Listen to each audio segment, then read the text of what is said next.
Bonjour tout le monde et bienvenue dans ce point lecture très varié contrairement à la dernière fois où j'avais parlé que d'histoires d'amour. Alors je commence tout de suite avec En attendant Bojangles de Olivier Bordeaux. Alors déjà moi la couverture j'adore. Ce qui m'avait donné envie de le lire c'est vraiment le résumé. C'est ce couple qui s'aime d'un amour fou, qui danse un slow toujours sur la même chanson de Nina Simone, Mr. Bojangles. Qu'ils ont un petit garçon, le petit garçon qui va nous raconter l'histoire d'amour de ses parents, l'histoire d'amour fou de ses parents, de sa vie avec eux, de toutes ces fêtes, de toute cette réalité qui est complètement pour nous irréaliste. Il se passe plein de trucs et on va vite se rendre compte qu'en fait que la maman est folle, mais c'est une maladie, alors que le papa arrive à tempérer, il arrive à voir ce qui est pas réel, ce qui est complètement fou, irréalisable. Et voilà, il va être un moment confronté à sa femme qui en fait est folle et est folle depuis toujours. Il l'a aimée comme ça. Voilà, c'est une très très belle histoire, très touchante. Enfin, moi ça m'a fait penser à ce genre de film comme Gatsby ou le jeu d'enfant. Vous savez, deux personnes qui sont fous, qui font plein de trucs. Et les fêtes dans Gatsby. Voilà, moi j'avais ce ressenti comme ambiance avec ces films-là pour ce livre-là. Donc j'espère que vous lirez parce que c'est vraiment super mignon. À mon grand étonnement, j'ai lu Le Chuchoteur de Donato Carisi. Je l'avais acheté cet été, c'était à sa mort en poche. L'auteur était là, il m'avait donné envie de le lire et il avait dit aussi que ça allait être adapté au cinéma ou en série, je ne sais plus trop. Et je sais pas pourquoi, ces dernières semaines, j'ai eu envie de le sortir. Je suis étonnée que je l'ai fini, je l'ai lu jusqu'au bout. Parce qu'en général, les livres de poche de 600 pages, vraiment je m'accroche parce que c'est dur. En plus ici, on se retrouve dans un thriller où on va retrouver des bras gauches de petites filles. Alors déjà, j'étais mais gorge nouée parce que, je sais pas moi, quand on torture des enfants, ça me fait trop mal. Enfin, et on va se rendre compte vite que une des petites filles est encore en vie. Alors là, je vous dis pas, tout le long, j'étais... mon Dieu, elle va devoir vivre avec ça, avec un bras en moins. Mon Dieu, la torture psychologique. J'en étais malade. J'étais tellement malade que pendant la lecture, j'ai dû m'arrêter 2 fois pour lire 2 autres livres que je vous montre juste après. Sinon, j'ai adoré. C'est fort en émotion. Ça vous retourne le cerveau. On s'y attend pas. Je m'attendais à rien, rien du tout. Il y a une suite. Il y a une suite et je pense que ce sera pas pour tout de suite parce que, il faut le temps que je m'en remette. Mais juste après ça, j'ai voulu regarder un documentaire sur Charles Manson. Parce que justement, le chuchoteur, ça fait référence aux tueurs en série qui arrivent à manipuler les gens et tuer des gens avec d'autres gens. Enfin, par exemple, Charles Manson, c'est pas lui qui a tué, c'est les autres. C'est les gens qu'il a réussi à manipuler. Et justement, là, c'est un peu la même chose. Enfin, c'était surprenant, super intéressant. Enfin, la fin m'a laissé sans voix. Franchement, c'est pour ça que j'ai pas tout de suite envie de lire la suite. D'ailleurs, que je n'ai toujours pas dans ma palle.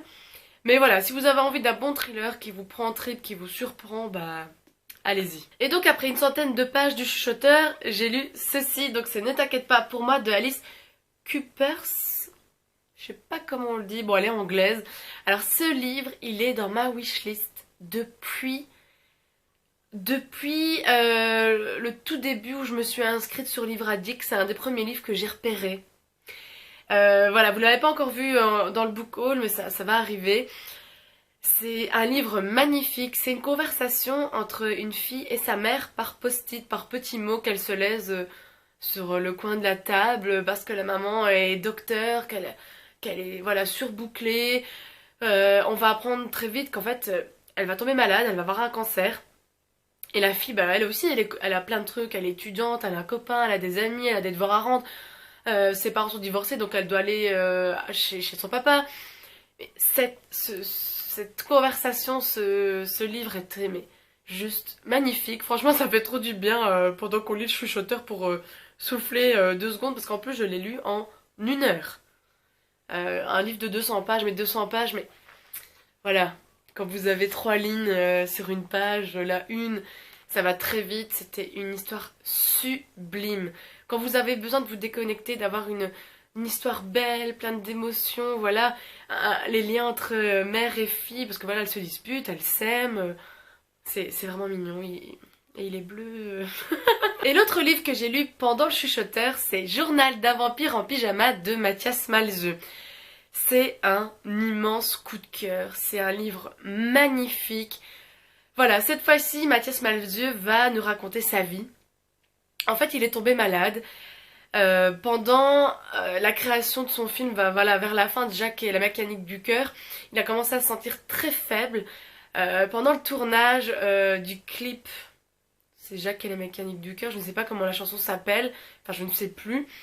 Il a réussi à faire le clip et le lendemain, il allait faire une prise de sang de routine pour voir qu'est-ce qui n'allait pas. Il était soufflé, à bout de force.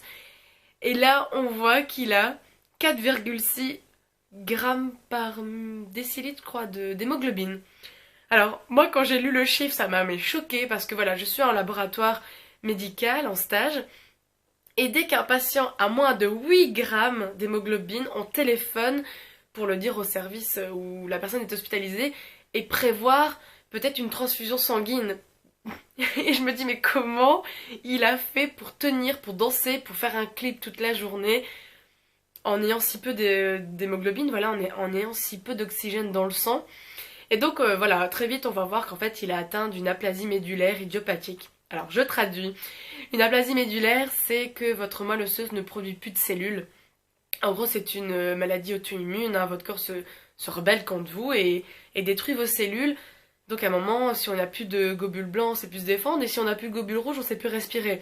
Donc il a dû avoir énormément de transfusions sanguines pour aboutir à un traitement, un don de sang de cordon pour voilà, refaire une moelle, refaire de nouvelles cellules.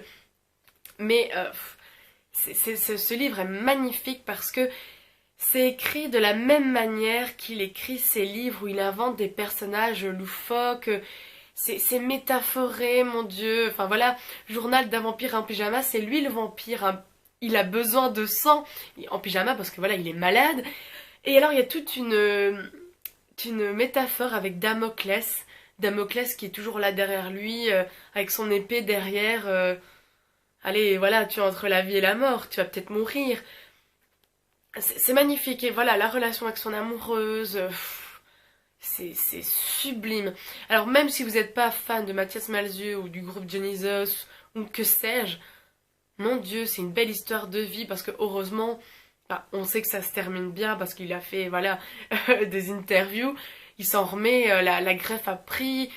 Donc voilà, petit à petit, je pense que ça ira beaucoup mieux. Hein. Voilà, il est en rémission. Hein. C'est magnifique, c'est plein de jeux de mots métaphorés comme il aime. C'est des chapitres courts, c'est sublime, sublime. Voilà, si vous devez retenir un livre de ce point de lecture, franchement c'est ça. C'est voilà, pour les fans de Mathias Malzeux, ils passeront pas du tout à côté parce que c'est magnifique. Et alors, en plus du livre, il a aussi fait un album en référence avec ça, avec des chansons qu'il a écrites pendant qu'il était à l'hôpital. Bon, je l'ai toujours pas écouté parce que c'est clair, j'aime pas Dionysos, mais bon, c'est dommage, hein, parce que vraiment j'aimerais bien aimer. Peut-être que je me forcerai une fois à peut-être écouter ou à lire les paroles. Peut-être que lire les paroles, ça m'irait mieux parce que j'adore sa plume, mon Dieu, sa plume. Voilà, si vous voulez vraiment une belle histoire de vie, bah voilà, Journal d'un vampire en pyjama, c'est magnifique. Voilà, c'est tout pour ce point lecture. J'espère que vous trouverez votre bonheur dans les livres que je vous ai présentés et on se dit à très bientôt. Salut! Bonjour tout le monde et bien... Et en même temps, il y a de temps en temps... Oh putain, je vais jamais y arriver. Olivier Bordeaux. Bordeaux, c'est ça. En même temps, c'est en Bordeaux. Ouais, ça c'est vraiment la petite feinte que je viens de faire. Ah, ça me fait marrer toute seule.